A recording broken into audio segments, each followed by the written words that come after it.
of Davidson part 2, and that goes for my in-laws, family and friends, and even acquaintances. So if you didn't see my part 1, go make sure you go see that. And there's just some things that I have to specifically tell whoever's watching this, things that I haven't mentioned really on my page. Some of it I have, but just in different ways. And I wanted to make it more personal as opposed to a Facebook post and just a picture. And if you don't recognize me, and if you're new here, my name is Diamond. I was born and raised in Saskatoon, and I have close ties within a family in the town of Davidson, aka my in-laws. So I was just ending off the last video where I was talking about this guy and how he would get to me, how he hacked my friends and family and, gained access to me, which I completely cut him off from. And by the way, he's on the registry, and I found out he's a predatory stalker. And these types of people are usually narcissists. They usually have severe mental health problems, obsession problems, borderline personality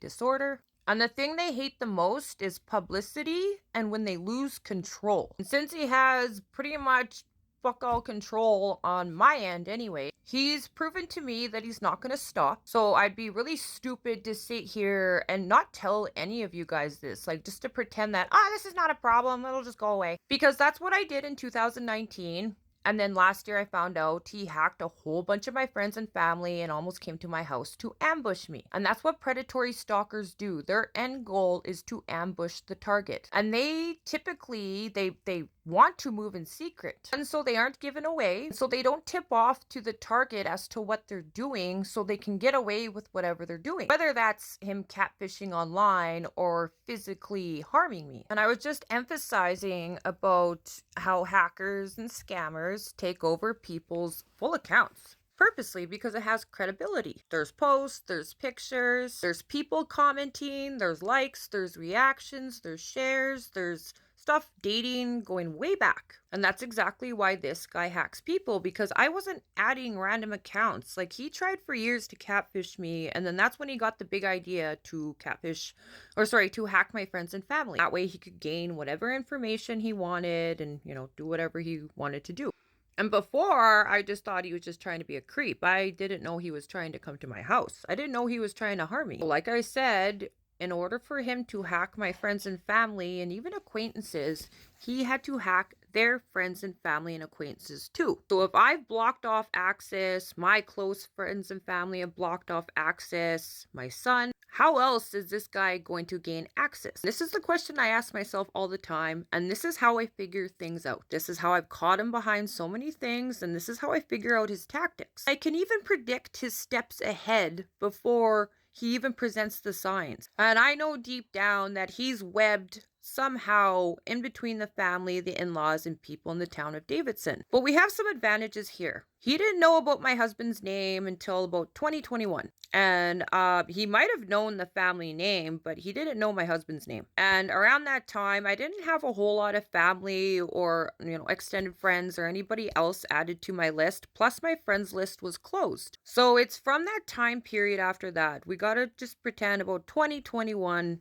and in between that time and now. And also, the other advantage we have is the town is small and everybody talks. Almost everybody knows everybody. And that's the advantage I have here. But also there's another disadvantage on my end alone, and that's why I'm also making this video. So I go into about how this guy's a narc and he's losing control, and he clearly shows it. He's very mad, very angry I'm getting views. He's very angry I'm being loud and being public, and I'm exposing him because I think he's been doing this for a long time, and I think I'm the first person to ever find out truly a lot of what he's been doing and to expose it, and for him to have no way to have any control over it, because I suspect the other people have, and he just hacked and took over their accounts and just erased everything from online, because there's absolutely nothing about this guy, but you can find dirt on almost every other predator within the city or even in Saskatchewan, and this guy's from Moose Jaw.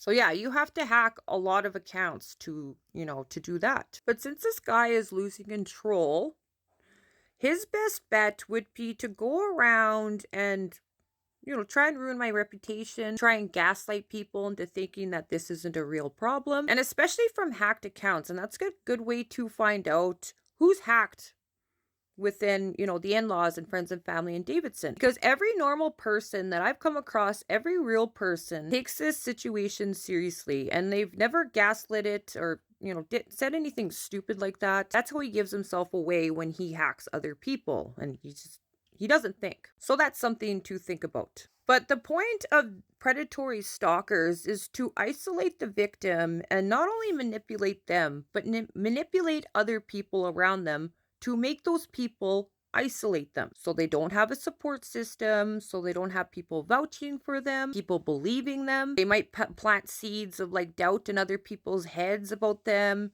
to make them think that the person's lying. In that case, that's me. And I wouldn't put him past to do that. He's very desperate at the moment. And I can guarantee you, every person that I've come across that I know, whether it's from my past or whatever, and if they when they find out about this, they're so flabbergasted. And also, they're very thankful that I'm okay. They're very supportive, and I could just tell by the type of reaction that regular people give me. So there's no way there'd be like an old friend or an old family member messaging people within the family, within the in-laws, and within the town of Davidson, because that's something that he would try and do, and that's something that he has tried in the past between my friends and family and acquaintances when he would start drama. And even if you do get a message, there's no way they would be seeing all the stuff posted online and then going to a random person to talk about me. And that includes people I used to go to school with. Like, I've had good relationships with people. I've been friends with a lot of people. I have good ties and relationships with my family. And that wouldn't make sense for somebody I know to just go off and do that. And that's something that this guy would do. He would try that. He would pretend to be some family member that's estranged and,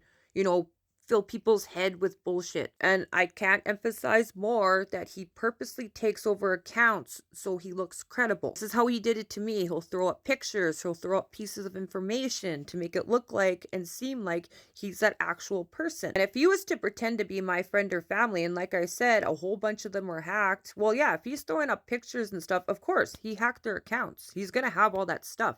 He does that purposely for a reason. Because who's gonna believe a random ass account with no profile picture talking smack as opposed to somebody with their full profile who's supposedly somebody that I know? And this is such a big serious situation. The fact that he's a SMEX offender. He's been stalking me and my family and friends since 2019. He catfished my son. He was possibly behind my son's attack. And like I said, he was trying to come to my house. He hacked my devices. So there's no way anybody that I know would see this information and then go trying to message other people. So I'm just trying to make that clear because I know he's probably tried doing that or he's going to try doing that. And he might also try and impersonate even some of the in-laws and talk to people within the family, because he did that to me. And like, if you're thinking like, well, how do people not see that extra account of, a family member? Because he could just block everybody. He did that to me. He impersonated Tracy Blinken. I don't know how many people were on her list. She doesn't know. She had zero awareness. But I know other people weren't aware of that profile either. And all he has to do is just block people. That's it. You won't see it. Especially if he knows that person's friends and family. Like, if he stalked them and he couldn't, hack their accounts, like in Tracy's case, he just created an account. But sure enough, he knew enough to block this person and that person from the profile from being seen, and I was conversating with this profile. And also, I don't have to lie, manipulate, or gaslight. I've been nothing but transparent on my page, to the point where I've said things that I could possibly get judged for. Which, to me, it's okay if it's worth keeping my kids' life safe, my life safe, and my in-laws' life safe. Oh well, but I just want to emphasize the fact that I'm extremely transparent. And if anybody has any questions, especially the in-laws, you have every right to ask anything, especially of any of the stuff that you see. Anyways, there will be another part for this, and I'll see you there.